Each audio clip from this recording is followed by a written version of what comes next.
Your comment a while ago I thought was right interesting, Congressman Luken, when you said that there's been some evidence of the fact that the national codes themselves are confusing. And let me tell you how confusing they apparently are.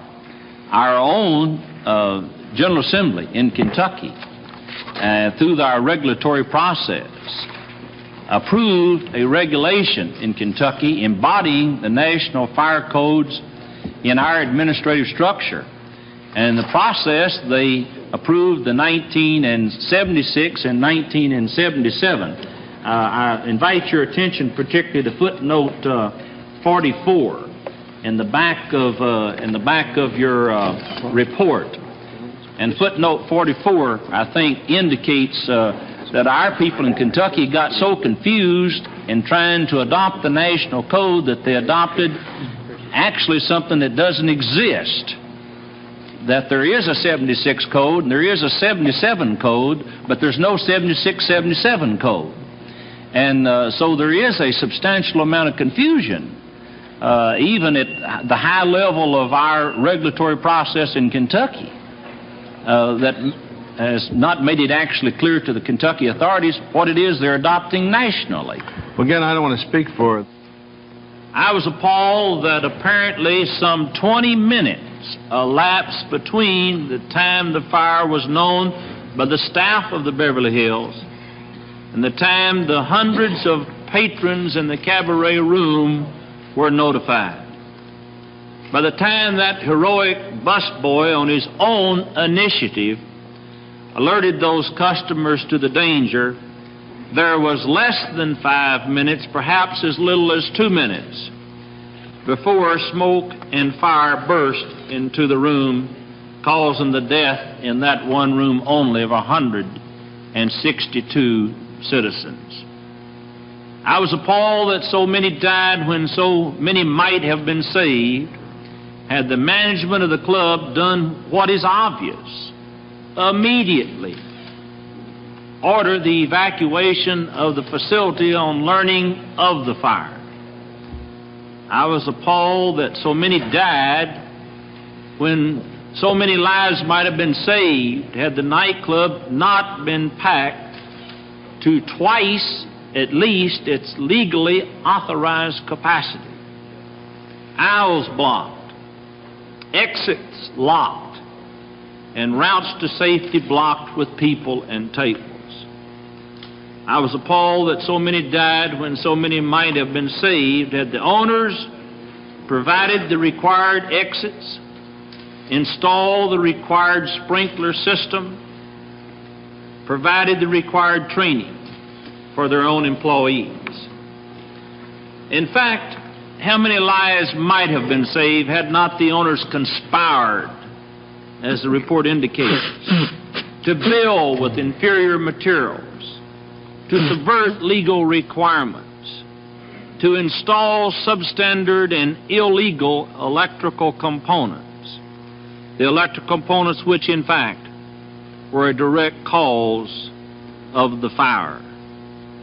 How many lives might have been saved had the owners not overtly circumvented the law to what they considered to be their own advantage?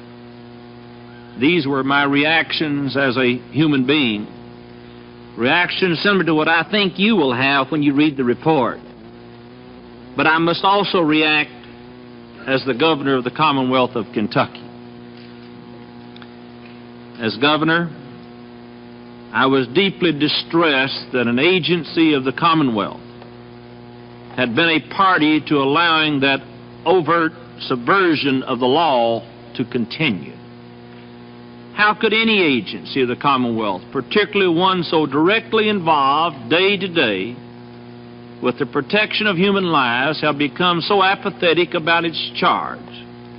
As I said previously, we will be taking further necessary actions, the nature of which I shall be happy to transmit to the... You might be interested, Congressman Luken, that Mr. Bright has concluded the wall paneling, the decorative wall paneling, is the major culprit here, and even though the carpet probably sustained the combustion given the high level of radiation from above, the actual culprit in this case were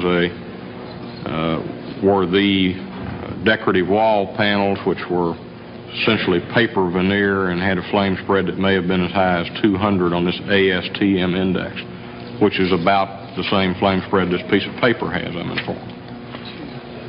Calvert did. Yeah. I would just suggest in summary for the committee's general enlightenment that we're dealing with an appointed fire marshal at that point who is of one political party and a bureaucrat of long standing of an opposite political party. If the gentleman would yield, I don't think Kentucky has any corner on itself.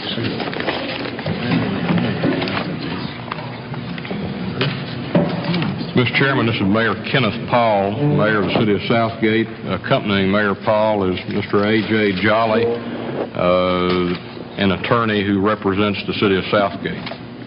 Mayor Paul, we very much appreciate your cooperation, your willingness to be here. I thought you might possibly have some comments. Thing I think in the report is the fact that the insurance company, apparently in that HUD program, knew of certain violations in 75, 73, 72, and never has the City of Southgate had an official document sent to the city that the Beverly Hills nightclub was in any violation and of some of the serious violations of which they apparently were in at the time. Because it was our understanding of the fire department and myself that all building codes, fire codes, and that building was a fire-safe building at the time of the fire.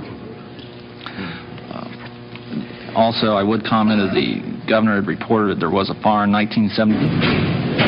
I think another reason why, well,